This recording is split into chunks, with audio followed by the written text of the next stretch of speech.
Hello and welcome to the Agency Leadership Podcast. I'm Chip Griffin. And I'm Jenny Dietrich. And Ginny, we have one of your favorite topics today. But it's one that we haven't visited in a while, so it's probably worth revisiting. Okay. And that is, how do you handle it when you have a client who wants to end their contract early? Well, um, as we all know, I am a stickler for the details when it comes to this. And we have very specific language in our contracts. Our attorney helped me create something beautiful that is a 90-day termination clause. Almost never does somebody sign 90 days. It's usually a negotiation point, right? We get it to 30 or 60, whatever. I use it for negotiation. Sometimes the client signs the full 90-day contract. I have had a situation where a client called me at the end of the month and said, we are terminating the contract as of today. And I said, great, there are 2 outstanding invoices. And by the way, you have a 90-day termination clause.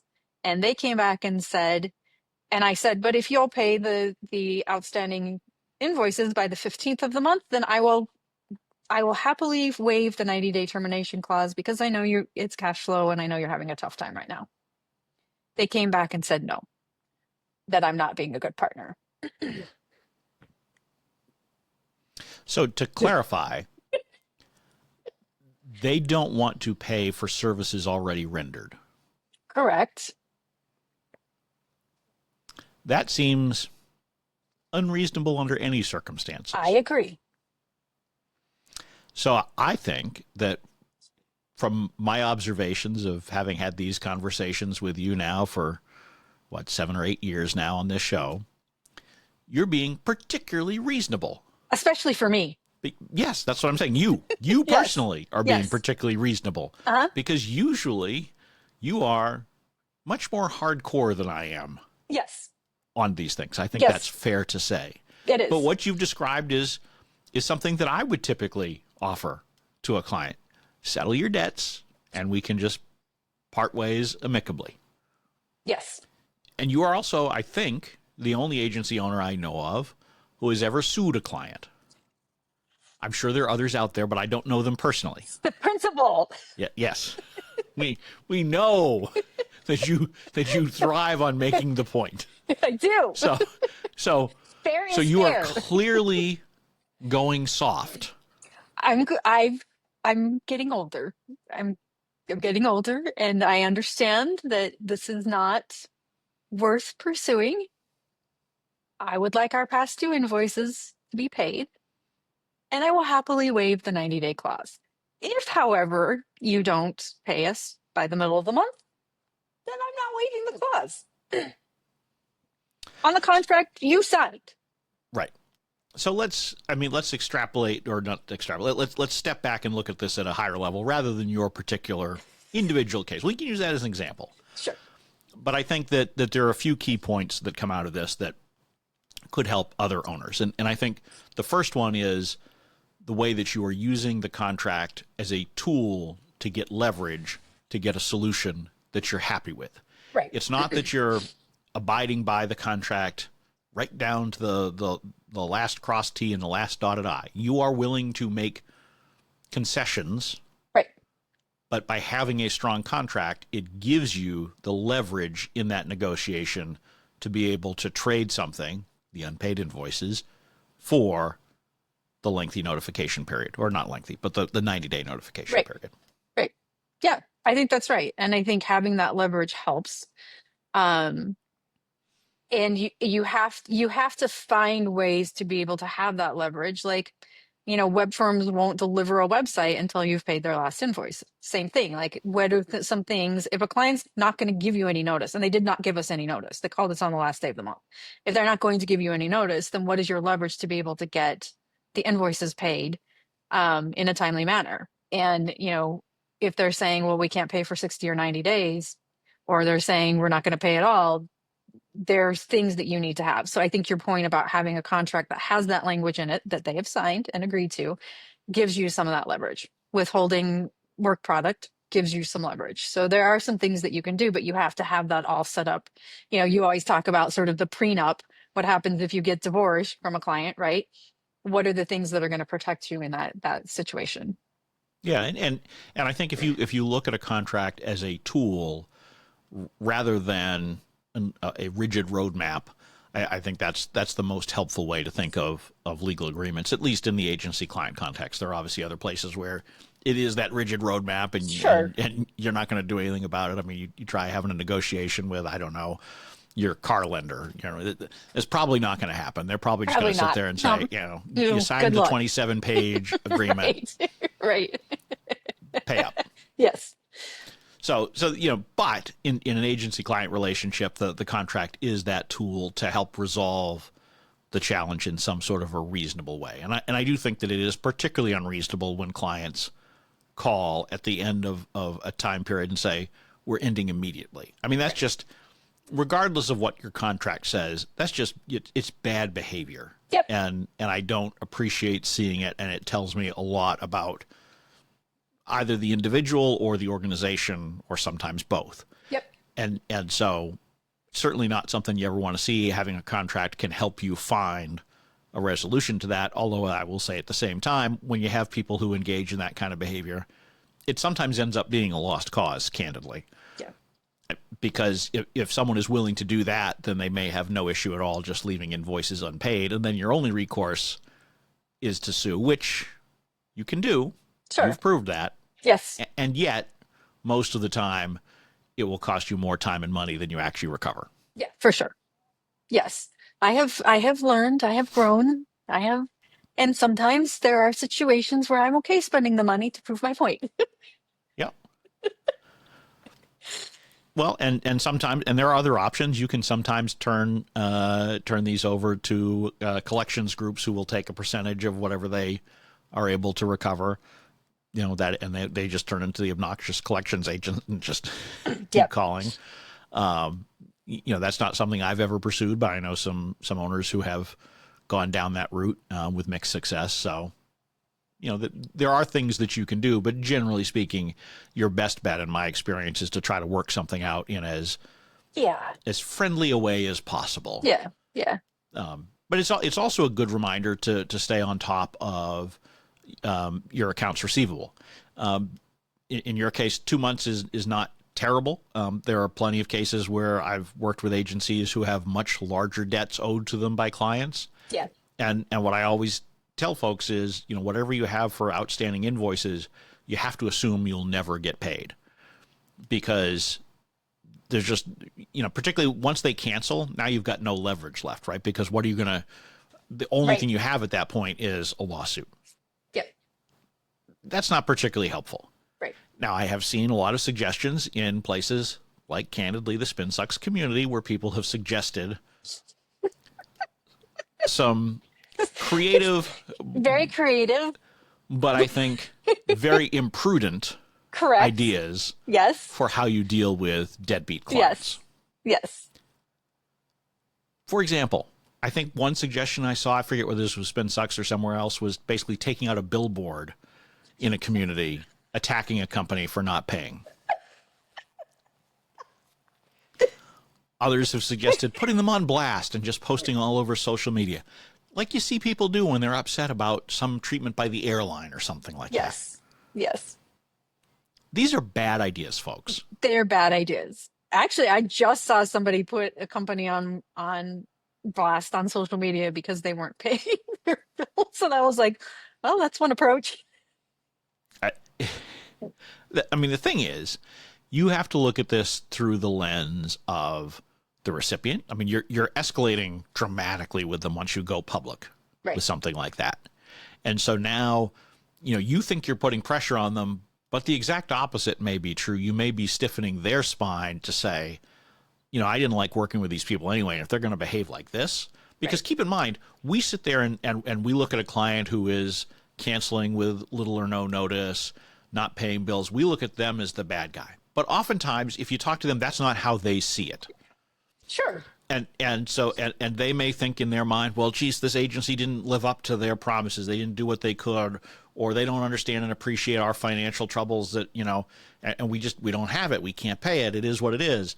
And so they don't think that. And so you going on the attack publicly Right. now just makes them think even better of themselves and worse of you, and takes you further away from resolution rather than closer. I mean, certainly in some cases it might work, but I would argue more often than not it's probably not going to. But the other thing you have to think of is, how are other people perceiving this? Right. Prospective clients who might be inclined to work with you. Yeah. If they're looking at this, they're saying, geez, if it doesn't go right with them, this is how they treat their clients. Yeah. I don't know that I want to work with them. So you got to be really careful with these kinds of tactics, because scorched earth usually burns both sides. Absolutely. And I mean, there's something to be said for not burning a bridge, and certainly there may be instances here and there over the years that it's okay to burn the bridge, but overall you don't want to burn the bridge. And I think that that's the case as I've grown and matured. That's one of the things that I've learned is, could I sue them and prove my point? Sure. Absolutely. Is it worth it? Probably not. No, and so what you really have to do is figure out, how can you get the best possible outcome at this point? And so, in your case, trying to trade the outstanding invoices, for waiving the notice period is, probably the first and most obvious thing that you can do. But I would also say in these cases, try to collect as much as you can, however you can. Yeah. So sometimes what you might do is you might say, well, if you can pay one of the invoices by this date and the other by a later date, that will because that sometimes can encourage that first payment to come in, or break it up into 4 monthly installments, even though it's 2 months worth of. There's a lot of different creative things that you can do so that you are mitigating your exposure and collecting at least some of it. And I think one of the mistakes that I've seen people make in circumstances like these is it becomes all or nothing. Yeah. And so the focus is purely on getting the total amount owed. And I would strongly encourage you to try to, if you certainly start there, but if you can't get that right away, then try to figure out how can you start carving out at least some of that past debt, for two reasons. One is it does reduce how much you're out at the end of the day.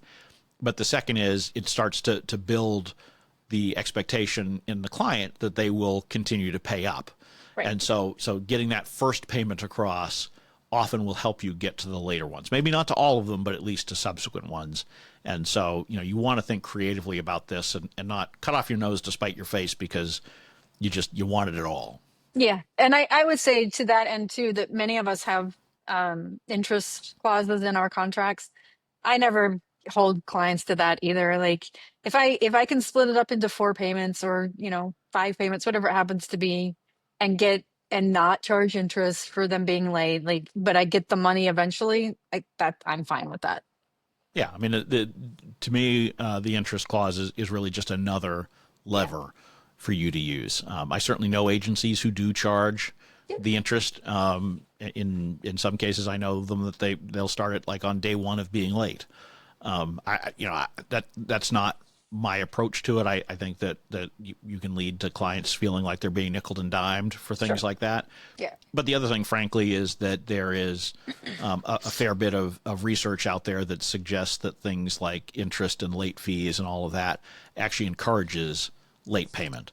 Or the behavior. There was I remember there was one particular study of a daycare, and the daycare was frustrated that parents kept showing up after 5 o'clock or whatever to pick up their kids, and so the staff had to wait around, and so they started instituting a late fee, and rather than fixing it, it actually made it worse. Yes, because then parents started saying, "Well, okay, I'll pay the extra $50, right?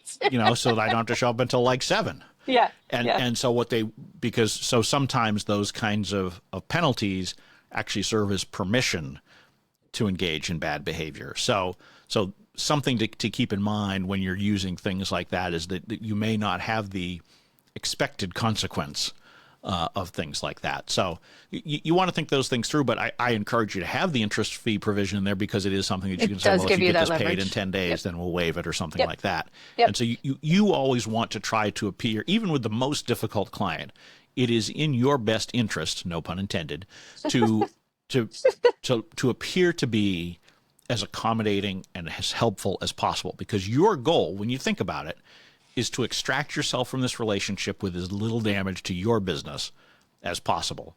That's right. And generally escalating and putting up your fists and sparring is not the way to get there. No, absolutely not. And like I said, if you can avoid burning a bridge, because you're right, these are people who are going to refer business to you. And I always say this about employees: you always remember an employee by the way they left, not by all the great work that they did while they Yep, worked with you. sure. And if they left badly, that's how you remember them. And it's the same thing with clients. If you leave the relationship poorly, or you leave with a bad taste in their mouth, or you put them on blast publicly, they're not going to refer business to you. And they're going to remember that you treated them badly from their perspective when you left. So I think those are the kinds of things that we have to think about as we deal with clients who don't follow their agreement that they made with you. Right. And I do think that it is important to try to end relationships in such a way that you leave the door open to future possibilities. Sure. At the same time as you're seeking to resolve these kinds of issues, I wouldn't put too much stock in that, because the vast majority of clients who have ever left any of my businesses over the years will say things like, oh, well, we'll be back when, and that may be time certain. It may be when their business turns around. It may be, whatever. The vast majority never come back. And I don't believe that's because, my businesses are all lousy and they were just, making stuff up to make me feel good. I think in the moment, most people actually believe this, but things change for them. Life moves on. Sure. And so maybe it just doesn't feel like a fit later on. And there's nothing wrong with that. Right. And I don't blame them for that. But I do encourage owners not to say, well, they said they'll come back in 3 or 6 months, so, I'm going to cut them a real sweetheart deal.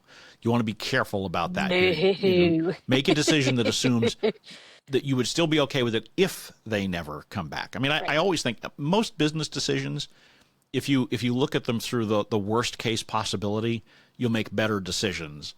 And that's true of, whether it's resolving something with a client, pitching new business to a client, selling your agency at some point down the road.